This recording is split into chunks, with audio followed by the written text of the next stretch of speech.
Hablamos, para ponernos un poquito en contexto, como vimos la semana pasada, hablamos de que para que un proceso aleatorio, para que un proceso aleatorio sea ergódico, estamos hablando de que tiene que ser estacionario. Esa es la primera. Ahora, ¿qué significa eso de ergodicidad?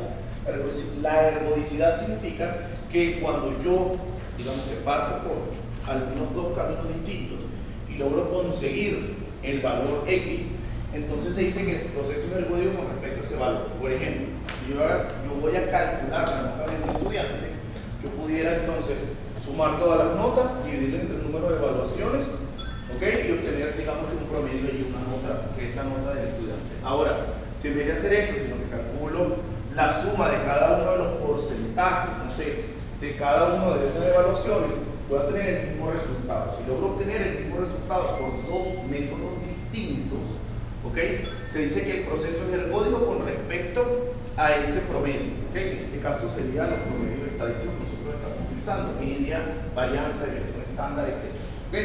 Cuando hablamos de ergodicidad,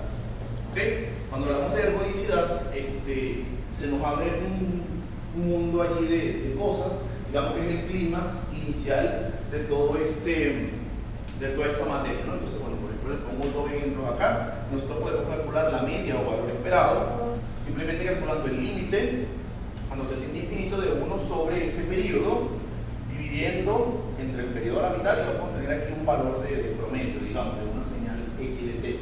Ahora, es lo mismo que yo agarre lo que vimos la semana pasada de cómo se halla el valor esperado o el primer momento de la variable aleatoria. Simplemente calculo de menos infinito a infinito la señal evaluada en un punto determinado por la FDP. La FDP me la tienen que dar, elevado a la 1, me la tienen que dar. Cuando yo lo integro, me tienen que dar los mismos valores. Digamos que si logramos eso, el proceso es ergódico. Ahora, nosotros no vamos a calcular o a determinar, o digamos a demostrar que todos los procesos que nos den para los ejercicios sean ergódicos, sino que simplemente los enunciados partirán de allí, como hacíamos en el primer parcial, dado el siguiente sistema LIT, y entonces se te abre un camino de puertas. Entonces, lo mismo va a pasar aquí. Si el proceso es ergódico, podemos aplicar muchísimas cosas. Entonces, si hablamos del primer orden, estamos hablando de que es ergódico con respecto a la media, con respecto al origen, con respecto a ese valor de promedio estadístico que llamamos media, esperanza, promedio, etc.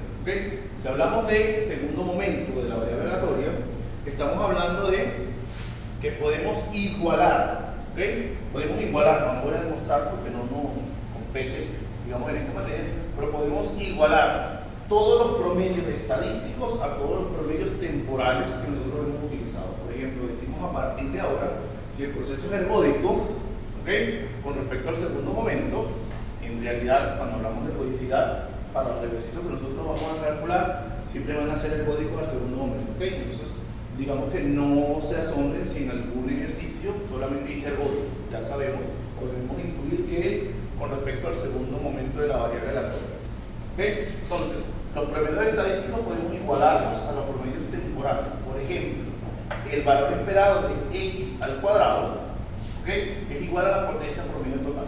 Va a medir en vanos. Entonces, en este caso, como yo les decía, al inicio de esta materia, nosotros no vamos a tener como tal la señal X de T, o vamos a tener el promedio, el nivel de C, digamos, de X de T, sino que vamos a tener los promedios estadísticos y nosotros tendremos que calcular algunas cosas. Incluso ya vamos a hacer un ejercicio para que veamos cómo se utiliza esto. La media se escribe así, se escribe como M media, valor esperado, o el primer momento de la variable aleatoria, o promedio, o esperanza, o todos los nombres que tengan este promedio en general, va a ser igual al nivel de C de la señal, que es delta del origen si lo medimos en frecuencia, o es una constante en tiempo si lo medimos, como lo acabo de decir, en tiempo. Desviación estándar, nivel de C, sigma X, nivel AC, de la señal, medida en voltios, igual que este va a medir en voltios. Si hablamos de que agarramos esta media, todo esto lo llevamos al cuadrado, o sea, sería esta X con el sombrerito elevado al cuadrado, la media elevada al cuadrado, y agarramos y lo elevamos al cuadrado también. Fíjense que es distinto esto a esto, Fíjense que la x aquí interna está elevada al cuadrado, mientras que esta es todo el valor completo elevado al cuadrado.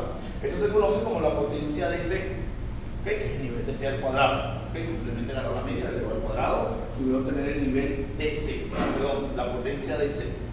¿Okay?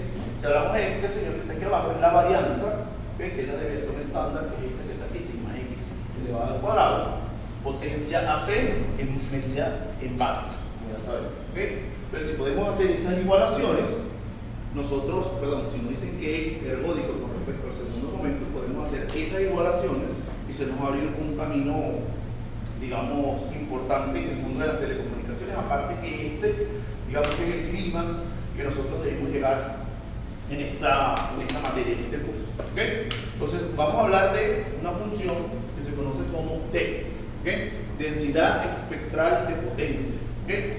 Se conoce como la letra G mayúscula, ¿okay? Si estamos hablando G de X, estamos hablando de G de X de entrada, ¿okay? Estamos hablando de la señal de la D de la entrada. Si le ponemos G de Y, estaríamos hablando de la D de la salida, ¿okay?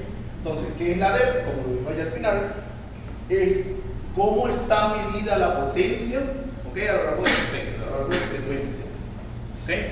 Y no es más que la transformada de Fourier de la función de autocorrelación que vimos la semana pasada. ¿Okay? Entonces, ahora nosotros con la función de autorrelación, como lo vimos la semana pasada, es la que mide el parecido de yo conmigo mismo. ¿Okay? Es decir, por ejemplo, si estábamos hablando del ejemplo que les di de la telefonía móvil o de un contrato de internet, nosotros íbamos midiendo esa función de autocorrelación, íbamos teniendo ese valor y íbamos viendo a ver si podíamos asignarle recursos. Ahora, esos son los recursos que tú, digamos que gastas. Ahora vamos a ver cuánta potencia consumes, ¿okay? Con respecto a esos recursos que te estoy dando. ¿Okay? Entonces, lo medimos con D. ¿Okay? Las unidades de D son vatios sobre hertz. ¿Okay? Son vatios sobre hertz. Y no es más, como les decía, la transformada de Fourier de la autocorrelación. Está en tau, que para nosotros en este curso ahora va a ser tiempo. En esta parte de la materia, perdón, va a ser tiempo. Su transformada nos da la D. Y aplicamos la definición de transformada de Fourier, que es una función en tiempo, en la variable tiempo, con la exponencial negativa. ¿Okay? Simplemente integrando el número. Si vamos a calcular, nos dan la D y tenemos que calcular la función de autocorrelación, simplemente entonces calculamos la transformada inversa. ¿Okay? Calculamos la transformada inversa de Fourier o la definición de autotransformada. ¿Okay? La integral de menos infinito a infinito, ahora la variable es en F, ¿okay? Porque estoy dando una señal en F, donde omega es igual a 2 por F para que puedan integrar las dos funciones. Y tenemos un producto ahí. ¿Okay? Si nosotros calculamos la función de autocorrelación evaluada en 0, ¿okay? O integramos la D completa en el espectro, vamos a obtener entonces el error cuadrático medio, ¿okay? Que es este que está aquí, que es la potencia total de la señal de entrada o de salida, depende de lo que nos estén dando, ¿no? Entonces, esto es la potencia total, ¿okay? En el caso de que nos estén dando alguna señal, nosotros tenemos que ir dentro esa señal, ¿okay? Entonces, la D es una señal, si la correlación es una función par, la D simplemente le aplicamos una transformada, un operador lineal, una integral, ¿okay? Es real y es par también, ¿okay? Siempre conserva lo mismo que la función de autocorrelación, ¿okay? Aquí lo que les decía al inicio de cómo está, lo que significa D es cómo está repartida la potencia a lo largo del espectro, a lo largo de la frecuencia, y nosotros lo que nos vamos a calcular que en este ejercicio, perdón, en esta parte, digamos, de la materia que es el tercer parcial, vamos a calcular muchas Ds, es decir, que nos van a dar a lo mejor la autocorrelación o funciones que podamos escribir como autocorrelación, o viceversa, nos van a dar la D, y tenemos que calcular la función de autocorrelación, simplemente aplicando transformada o antitransformada. ¿Okay?